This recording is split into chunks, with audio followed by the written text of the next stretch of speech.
Hello viewers.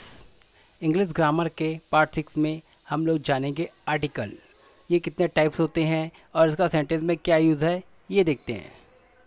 चलिए शुरू करते हैं। Definition of article. An article is a grammar is a word that defines a noun as specific or unspecific. There are two types of articles, definite and indefinite. इसका हिंदी में अनुवाद देखिए। अंग्रेजी व्याकरण में आर्टिकल एक ऐसा शब्द है जो संज्ञा को विशिष्ट या अविशिष्ट के रूप में परिभाषित करता है। जो आर्टिकल होते हैं दो प्रकार से होते हैं, निश्चित और अनिश्चित।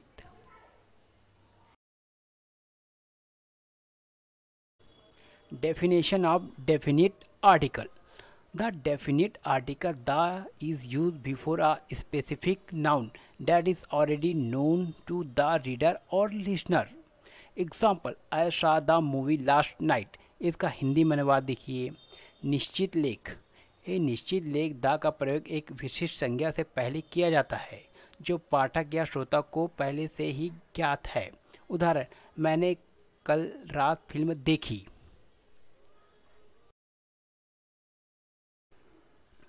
Indefinite article. Indefinite article a and n are used before non-specific nouns, introducing something for the first time. जो आर्टिकल ए एन n होता है वो नॉन स्पेसिफिक नाउन के लिए होता है। अब जो तो किसी काम को फर्स्ट टाइम करोगे उसके लिए यूज़ होता है। देखिए example: I want cup of coffee. She bought an interesting book. उसने पहली बार बुक परचेज़ किया, उसके लिए यहाँ पे ये एन यूज़ हुआ है। और उसको कॉफ़ी चाहिए फर्स्ट टाइम, तो उसके लिए यहाँ पे ए यूज़ हुआ है। तो इस तरह से आप आर्टिकल को चेक कर सकते हैं, बना सकते हैं, ए एन द का यूज़ कर सकते हैं। चलिए इसका कुछ एग्जांपल देखते हैं।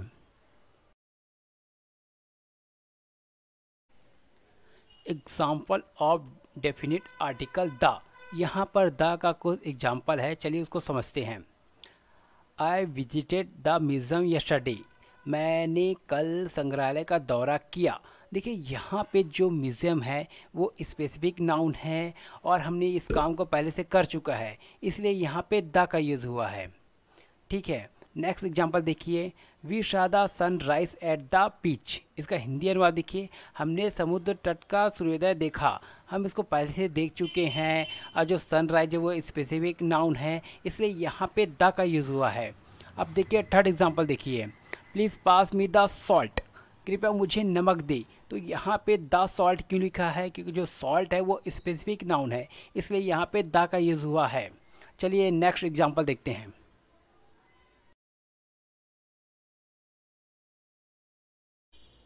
Example of indefinite article a and N.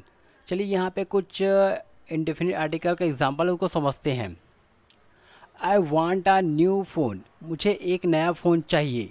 अब देखिए यहाँ पे ए का यूज़ हुआ है क्योंकि जो फ़ोन है वो नॉन स्पेसिफिक नाउन है और वो पहली बार परचेज़ कर रहा है।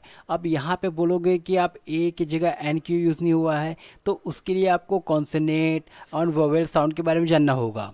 कॉन्सोनेंट साउंड वो होता है जो व्यंजन होता है और जो वोवेल साउंड वो होता है जो स्वर होता है। ए ई आई ओ यू वो जो है वोवेल साउंड कहलाता है। और यहाँ पे जो एन है तो एन जो है वो कॉन्सोनेंट साउंड में आता है, इसलिए यहाँ पे ए का यूज़ हुआ है। अब देखिए next example. She bought an expensive necklace. उसने एक महंगा हार खरीदा।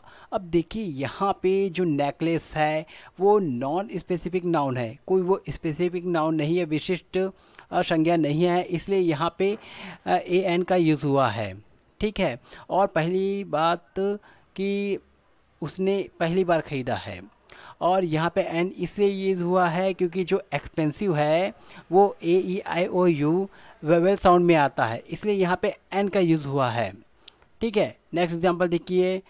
He has a dog. उसके पास एक कुत्ता है। जो डॉग है वो नॉन स्पेसिफिक नाउन है, इसलिए यहाँ पे ए और एन का यूज़ हुआ है। और ए का यूज़ इसलिए हुआ है क्योंकि वो कॉन्सोनेंट साउंड में आता है। डी जो है वो कॉन्सोनेंट साउंड में आता है, व्यंजन में आता है, इसलिए यहाँ पे ए का यूज़ हुआ है। और देखिए last example. She is an honest person. वह एक ईमानदार आदमी है। तो ये भी जो है जो हॉनेस्ट पर्सन है वो कोई स्पेसिफिक नाउन नहीं है, इसलिए यहाँ पे ए आई एन का यूज़ हुआ है।